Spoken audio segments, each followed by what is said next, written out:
రామాయణంలో ఉత్తరకాండలో ఉన్నాం. లాస్ట్ ఎపిసోడ్లో అగస్త్యుడు శ్రీరాముడికి చెప్పిన రాక్షసుల చరిత్రను తెలుసుకున్నాం. ఆ తర్వాత ఏం జరిగిందో ఈ ఎపిసోడ్లో తెలుసుకుందాం. విష్ణువు భయం వల్ల రాక్షసులందరూ లంకను ఖాళీ చేసి పాతాళానికి వెళ్లారు. ఆ పాతాళలోకంలోనే రాక్షస సామ్రాజ్యాన్ని నిర్మించుకున్నారు. మాల్యవంత, సుమాలి, మాలి ఈ ముగ్గురు సోదరుల్లో మాలిని విష్ణువు సంహరించాడు. మాల్యవంతుడు విష్ణువు అంటే భయపడ్డాడు. అందుకే రాక్షస సామ్రాజ్య బాధ్యతలను తన సోదరుడైన సుమాలికి అప్పగించాడు. సుమాలికి 10 మంది కుమారులు, 4 కుమార్తెలని చెప్పుకున్నాం కదా. వారి పేర్లు మరోసారి తెలుసుకుందాం. సుమాలి కుమారులు ప్రహస్త, అకంపన, వికట, కాళికాముఖ, ధూమ్రాక్ష, దండ, సుపార్శ్వ, సంహ్రాది, ప్రఘస, భాసకర్ణ. వీరంతా ఆ తర్వాత కాలంలో జన్మించిన రావణుడి మేనమామలు. రావణుడి మంత్రులు, సైన్యాధ్యక్షులుగా కూడా ఉన్నారు. ఇక సుమాలికి 4 కుమార్తెలు. వారు రాక, పుష్పోత్కట, కైకసి, కుంభినసి. వీరిలో కైకసి సౌందర్యవతి. సుమాలి కైకసిని అల్లారుముద్దుగా పెంచాడు. ఎప్పుడూ పాతాళంలోనే అంధకారంలో కైకసి ఉండేది. భూలోకం ఎంతో అందమైనదని కైకసి చెలికత్తలు చెప్తుంటే వింటూ ఆమె పెరిగింది. భూలోకానికి తీసుకువెళ్లమని తన తండ్రి సుమాలిని అడుగుతూ ఉండేది. ఒకసారి సుమాలి కైకసిని పాతాళం నుంచి భూలోకంలో ఒక సుందరమైన ప్రాంతానికి తీసుకువెళ్లాడు. భూలోక అందాలను చూసి కైకసి చాలా ఆనందపడింది. భూలోకంలోనే జీవించాలని కోరుకుంది. అప్పుడే ఆకాశ మార్గాన పుష్పక విమానంలో తన తండ్రి విశ్రవణ దగ్గరకు వెళుతున్న కుబేరుణ్ణి సుమాలి, కైకసి ఇద్దరూ చూశారు. అప్పుడు కుబేరుడి గురించి సుమాలి తన కుమార్తెకి ఇలా చెప్పాడు. కైకసి, అదుగో ఆ ఆకాశ మార్గాన పుష్పక విమానంలో రాజఠీవీతో వెళుతున్నవాడే కుబేరుడు. అతను మహర్షి విశ్రవణుడి కుమారుడు. బ్రహ్మవరాలతో అమిత సంపదలకు నాయకుడయ్యాడు.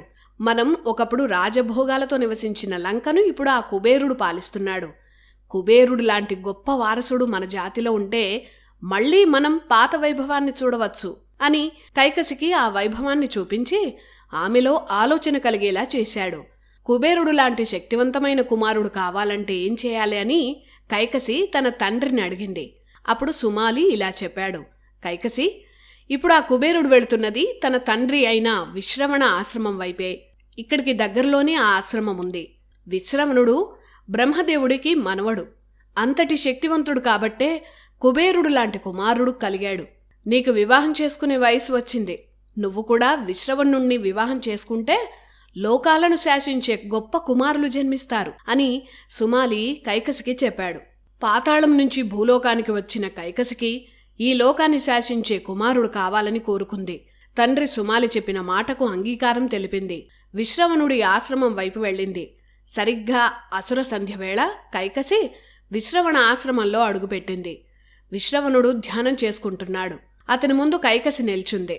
అత్యంత సౌందర్యవతి అయిన కైకసిని విశ్రవణుడు చూశాడు.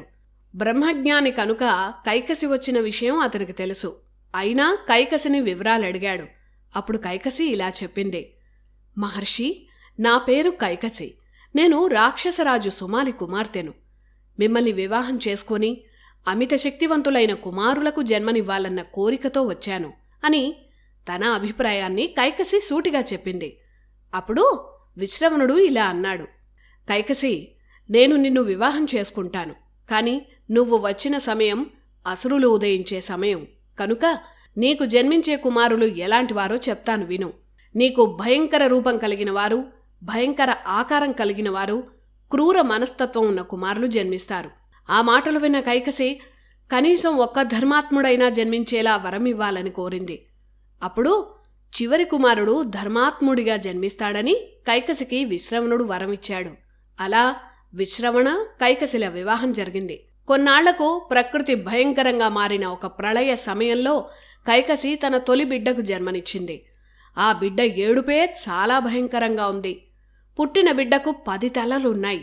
పెద్ద కోరలు, ఎర్రని పెదాలు, 20 చేతులు, పెద్ద జుత్తు, నల్లనివాడుగా జన్మించాడు. ఆ బిడ్డను చూసి విశ్రవణ ఆశ్రమంలో అందరూ భయపడ్డారు. విశ్రవణ ఈ బిడ్డను చూసి 10 కంఠాలతో జన్మించాడు కాబట్టి ఇతను దశగ్రీవ అనే పేరుతో ప్రఖ్యాతి చెందుతాడని కైకసికి చెప్పాడు. అలా దశగ్రీవుడు జన్మించాడు. ఆ దశగ్రీవుడు, దశకంఠుడే రావణుడు. మరికొన్నాళ్లకు కైకసి మరో భయంకరమైన బిడ్డకు జన్మనిచ్చింది. లోకంలో అతన్ని మించిన శరీరంతో ఉన్నవాడు మరొకడుండడని, ఇతను ఘోర రాక్షసుడవుతాడని విశ్రవణుడు కైకసితో చెప్పాడు. ఆ బిడ్డ చెవులు పెద్ద పెద్ద కుండలంతా ఉన్నాయి. కుండలను కుంభం అంటారు, చెవులను కర్ణాలు అంటారు. అందుకే అతనికి కుంభకర్ణ అని విశ్రవణుడు పేరు పెట్టాడు. ఆ తర్వాత కొన్నాళ్లకు వికృతమైన ముఖంతో ఒక ఆడబిడ్డకు కైకసి జన్మనిచ్చింది. ఆ బిడ్డకు చురకత్తుల్లాంటి గోళ్లున్నాయి. గోళ్లను నఖములు అంటారు. చురకత్తుల్లాంటి గోళ్లున్న ఆ ఆడబిడ్డకు శూర్పణఖ అని విశ్రవణుడు పేరు పెట్టాడు. కాని ఆమెకు అందంగా మారే వరాన్ని కైకసి శూర్పణఖకు ఇచ్చింది. అందువల్ల ఆమె కోరుకున్నప్పుడు అందంగా మారగలదు. అందమైన కళ్ళున్న శూర్పణఖకు కైకసి ముద్దుగా పెట్టుకున్న పేరు మీనాక్షి. ఇక చివరగా ప్రశాంత వదనంతో ఒక నిర్మలమైన చిరునవ్వుతో కైకసికి మరో మగబిడ్డ జన్మించాడు. రాక్షస జాతిలో జన్మించిన భీషణమైన ముఖంతో కాకుండా ప్రశాంత వదనంతో జన్మించిన ధర్మాత్ముడైన బిడ్డకు విభీషణ అని విశ్రవణుడు పేరు పెట్టాడు. ఇలా దశగ్రీవ, కుంభకర్ణ, శూర్పణఖ, విభీషణ 4 బిడ్డలు కైకసికి జన్మించారు. రాక్షస స్త్రీలకు పార్వతీదేవి ఇచ్చిన వరం వల్ల దశగ్రీవ, కుంభకర్ణ, శూర్పణఖ, విభీషణ అందరూ పుట్టిన వెంటనే యవ్వనంలోకి వచ్చారు. దశగ్రీవ, కుంభకర్ణులు విశ్రవణాశ్రమం చుట్టూ ఉన్న అడవుల్లో తిరుగుతూ అక్కడి మహర్షులను, ఇతర జీవులను నానా ఇబ్బందులు పెట్టేవారు. కనిపించిన జీవులను భక్షిస్తూ ఉండేవారు. కుంభకర్ణుడు నరమాంస భక్షణం చేసేవాడు. ఇలా వారిద్దరి రాక్షసత్వానికి భయపడి అక్కడి మహర్షులు విశ్రవణ ఆశ్రమం వదిలి వెళ్ళిపోయారు. భవిష్యత్తు విశ్రవణుడికి తెలుసు కాబట్టి దశగ్రీవ, కుంభకర్ణులను ఎప్పుడూ నియంత్రించలేదు. కాని అన్ని వేదాలను బిడ్డలకు నేర్పాడు. చిన్నప్పటినుంచి ధర్మాత్ముడైన విభీషణుడు మాత్రం విశ్రవణుడి దగ్గర తపస్సు, ధ్యానం నేర్చుకొని ఆధ్యాత్మిక జీవనం సాగించేవాడు. కొంతకాలానికి తన తండ్రి విశ్రవణుణ్ణి దర్శించేందుకు కుబేరుడు పుష్పక విమానంలో వచ్చాడు. కుబేరుడి వైభవాన్ని చూసి కైకసి అసూయపడింది. దశగ్రీవుడి దగ్గరకు కైకసి వెళ్ళి ఇలా చెప్పింది: కుమార దశగ్రీవ, ఆ కుబేరుడి వైభోగాన్ని చూడు, అతని తేజస్సు చూడు. నీకు అతను అన్న అవుతాడు. అయినా అతనెంత వైభవంగా ఉన్నాడో నువ్వు ఎలా ఉన్నావో పోల్చి చూసుకో. నువ్వు కూడా కుబేరుళ్లా గొప్పవాడివి కావాలన్నది నా కోరిక. ఆ మాట వినగానే దశగ్రీవుడు కుబేరుడి కన్నా గొప్పవాడినవుతానని తన తల్లికి ప్రతిజ్ఞ చేశాడు. కుబేరుడి వైభోగానికి కారణం తపస్సు కనుక కుబేరుడి కన్నా ఘోర తపస్సు చేసి శక్తులు సంపాదించాలని దశగ్రీవుడు, కుంభకర్ణుడు అనుకున్నారు. వారితో పాటు విభీషణుడు కూడా తపస్సు చేసేందుకు వెళ్ళాడు. గోకర్ణ అనే పవిత్ర క్షేత్రం దగ్గరకు వెళ్ళి 3 సోదరులు బ్రహ్మ గురించి ఘోర తపస్సు చేశారు. దశగ్రీవుడు తన ఒక్కో తలను హోమాగ్నిలో వేస్తూ ఘోరమైన తపస్సు చేశాడు. అలా 9 శిరస్సులు హోమంలో వేయడం పూర్తయింది. అయినా బ్రహ్మ ప్రత్యక్షం కాలేదు. చివరికి 10వ తలను కూడా ఖండించుకొని ప్రాణార్పణ చేసేందుకు దశగ్రీవుడు సిద్ధమయ్యాడు. అప్పుడు ఆ సోదరుల తపస్సుకు మెచ్చి బ్రహ్మ ప్రత్యక్షమయ్యాడు. దశగ్రీవుడు తపస్సును మెచ్చుకున్న బ్రహ్మదేవుడు వరాలు కోరుకోమన్నాడు. దశగ్రీవుడు మరణం లేకుండా వరం కోరుకున్నాడు. ఈ సృష్టిలో ఎవ్వరైనా ఏదో ఒక సమయంలో మరణించాల్సిందేనని, ఆ వరం ఇచ్చే శక్తి తనకు కూడా లేదని బ్రహ్మ అన్నాడు. అప్పుడు దశగ్రీవుడు ఇలా వరం కోరుకున్నాడు: ఓ ప్రజాపతి, అయితే విను.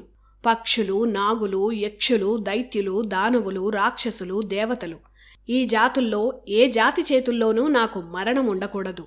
ఇక మానవజాతి అంటావా, వారు నాకు గడ్డి పరకతో సమానం. ఇలా వరాన్నివ్వు అని దశగ్రీవుడు బ్రహ్మను కోరాడు. బ్రహ్మ తథాస్తు అన్నాడు. ఆ తర్వాత దశగ్రీవుడు కోల్పోయిన 9 తలలను బ్రహ్మ తిరిగి వచ్చేలా చేశాడు. అలాగే దశగ్రీవుడు తపస్సును మెచ్చిన బ్రహ్మ మరో వరాన్ని కూడా ఇచ్చాడు.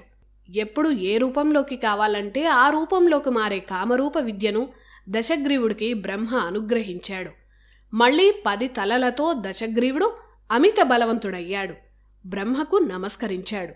ఆ తర్వాత విభీషణుణ్ణి బ్రహ్మ వరం కోరుకోమన్నాడు. అప్పుడు విభీషణుడు ఇలా వరం కోరాడు: బ్రహ్మదేవా, ఎలాంటి ఆపదల్లో ఉన్నా, ప్రాణమే పోయే స్థితిలో ఉన్నా నా బుద్ధి ధర్మం వైపే స్థిరంగా ఉండేలా వరం ప్రసాదించు.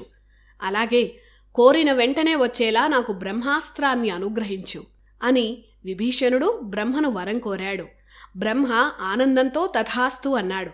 అంతేకాదు విభీషణుడు కోరిన ధర్మబద్ధమైన వరానికి బ్రహ్మ ఆనందించాడు. చిరంజీవిగా ఎన్నో యుగాలు జీవిస్తావని విభీషణుడికి బ్రహ్మ వరమిచ్చాడు. అలా విభీషణుడు చిరంజీవి అయ్యాడు. ఇక బ్రహ్మ కుంభకర్ణుణ్ణి చూశాడు.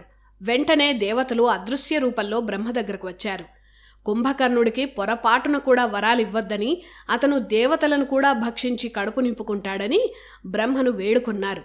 ఇప్పటికే నందనవనంలో 7 అప్సరసలను, మహేంద్రుడి 10 మంది అనుచరులను, ఋషులను, ఎంతోమంది మానవులను కుంభకర్ణుడు భక్షించిన విషయాన్ని దేవతలు బ్రహ్మకు వివరించారు. ఇక వరాలు పొందితే ఇతను లోకకంటకుడవుతాడని భయపడ్డారు. అప్పుడు బ్రహ్మ కుంభకర్ణుడి చుట్టూ మాయామోహాన్ని సృష్టించాడు. అతనే వరం కోరుకుంటున్నాడో అతనికే తెలియని మోహంలో కుంభకర్ణుడున్నాడు. ఆ తర్వాత బ్రహ్మ సరస్వతీదేవిని తలుచుకున్నాడు. సరస్వతీదేవితో బ్రహ్మ ఇలా అన్నాడు: వాణి, ఈ కుంభకర్ణుడు ఏ వరం కోరినా అది దేవతలకు అనుకూలంగా ఉండేటట్టు, అతనికి వ్యతిరేకంగా ఉండేట్టు అతని వాక్కును మార్చు అని బ్రహ్మ సరస్వతీదేవిని కోరాడు. వెంటనే సరస్వతీదేవి కుంభకర్ణుడి నాలుకపై సూక్ష్మ రూపంలో చేరి మాయను సృష్టించింది. అప్పుడు బ్రహ్మ కుంభకర్ణుణ్ణి పిలిచి వరం కోరుకోమన్నాడు. మాయామోహంలో ఉన్న కుంభకర్ణుడు ఇలా అన్నాడు: బ్రహ్మదేవా, నాకు ఒక్కటే వరం, నా జీవిత పర్యంతం నిద్రించాలని కోరుకుంటున్నాను అని వరం కోరుకున్నాడు. జీవితాంతం నిర్దయగా ఉండాలన్న కోరికను కుంభకర్ణుడు చెప్పాలనుకున్నాడు. కాని వాక్ స్థానంలో సరస్వతీదేవి మాయ వల్ల నిర్దయ అనే మాట తడబడి నిద్దురగా మారింది. మాయ తొలగకముందే కుంభకర్ణుడి నిద్రావరానికి బ్రహ్మ తథాస్తు అన్నాడు. బ్రహ్మ మాయమయ్యాడు. వెంటనే మాయ వీడింది. తానొకటి కోరాలనుకుంటే ఇంకోటి కోరి తపస్సు వృధా అయిందని కుంభకర్ణుడు దుఃఖించాడు. అతన్ని దశగ్రీవ, విభీషణ ఓదార్చారు. వరాలు పొందిన ఆనందంలో దశగ్రీవుడు అతని సోదరులను తీసుకుని శ్లేష్మాతక వనం అనే ఒక అడవికి వెళ్లారు. అక్కడే చాలా కాలం నివసించారు.